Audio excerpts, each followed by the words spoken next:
All right, so I promised y'all that I would finish or try to finish Wonder with you through these online videos. So I said we were about halfway through, but I actually think we're a little bit farther than that. We're on page 200, and if you remember, we're learning from Justin's point of view. Remember, he is Olivia's boyfriend, which Olivia, remember, is Augie's sister. Okay, so remember they're doing the play together. She's the backup, but he has the lead male role. So this is the chapter rehearsal. The play is taking up most of my time as we get closer to opening night. Lots of lines to remember, long monologues where it's just me talking. Olivia had this great idea though, and it's helping. I have my fiddle with me on stage and I play it a bit while I'm talking.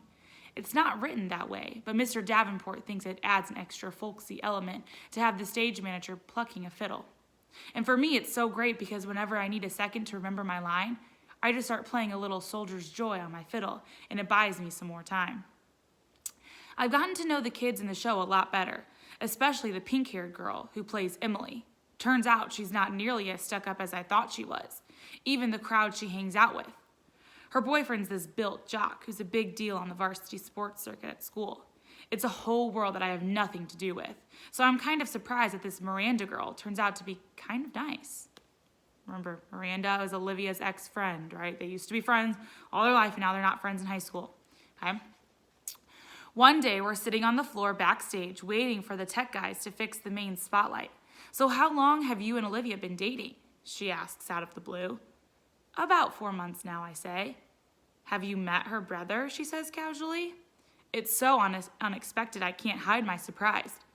You know Olivia's brother, I ask. Via didn't tell you? We used to be good friends. I've known Augie since he was a baby. Oh yeah, I think I knew that, I answer. I don't want to let on that Olivia has not told me any of this. I don't want to let on how surprised I am that she called her Via.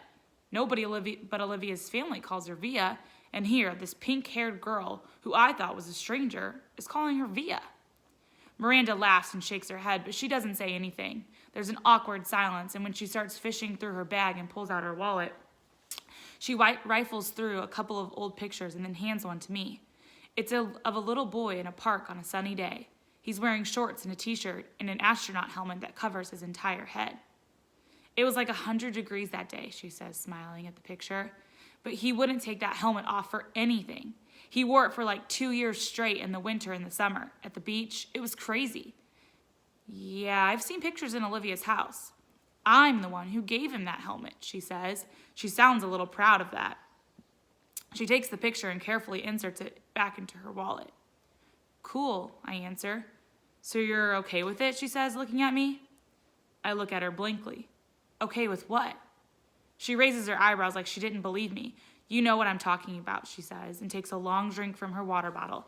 Let's face it, she continues. The universe was not kind to Augie Pullman. Bird. Why didn't you tell me that you and Miranda Navas used to be friends? I say to Olivia the next day. I'm really annoyed at her for not telling me this. It's not a big deal, she answers defensively, looking at me like I'm weird. It is a big deal, I say. I look like an idiot. How could you not tell me? You've always acted like you don't even know her. I don't know her, she answers quickly. I don't know who that pink-haired cheerleader is. The girl I knew was a total dork who collected American Girl dolls. Oh, come on, Olivia. You come on. You could have mentioned it to me at some point, I say quietly, pretending not to notice the big fat tear that's suddenly rolling down her cheek. She shrugs, fighting back bigger tears. It's okay, I'm not mad, I say, thinking the tears are about me. I honestly don't care if you're mad, she says spitefully. Oh, that's real nice, I fire back. She doesn't say anything. The tears are about to come. Olivia, what's the matter, I say. She shakes her head like she doesn't want to talk about it, but all of a sudden the tears start rolling a mile a minute.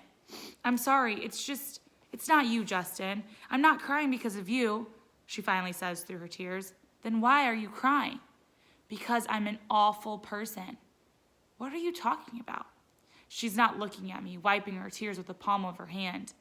I haven't told my parents about the show, she says quickly. I shake my head because I don't quite get what she's telling me. That's okay, I say. It's not too late. There are still tickets available.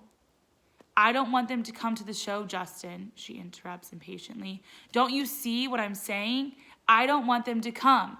If they come, they'll bring Augie with them, and I just don't feel like...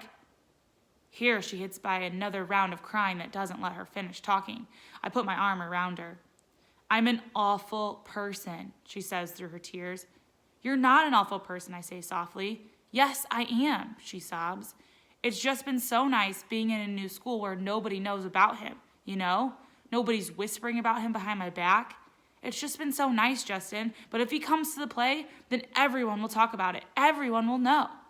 I don't know why I'm feeling like this. I swear I've never been embarrassed by him before. I know, I say, soothing her. You're entitled, Olivia. You've dealt with a lot your whole life. Olivia reminds me of a bird sometimes, how her feathers get all ruffled when she's mad. And when she's fragile like this, she's a lot like a little lost bird looking for its nest. So I give her my wing to hide under. The universe. I can't sleep tonight. My head is full of thoughts that won't turn off. Lines from my monologues, elements of the periodic table that I'm supposed to be memorizing, theorems I'm supposed to be understanding. Olivia, Augie. Miranda's words keep pulling back. The universe was not kind to Augie Pullman. I'm thinking about that. There's a lot of everything it means. She's right about that. The universe was not kind to Augie Pullman. What did that little kid ever do to deserve his sentence? What did his parents do? Or Olivia? She once mentioned that some doctor told her parents that the odds of someone getting the same combination syndromes that came together to make Augie's face were like 1 in 4 million. So doesn't that make the universe a giant lottery then? You purchase a ticket when you're born, and it's all just random, whether you get a good ticket or a bad ticket. It's just all luck. My head swirls on this, but then softer through soothe like a flattened third on a major chord. No, it's not all random. If it really was all random, the universe would abandon us completely.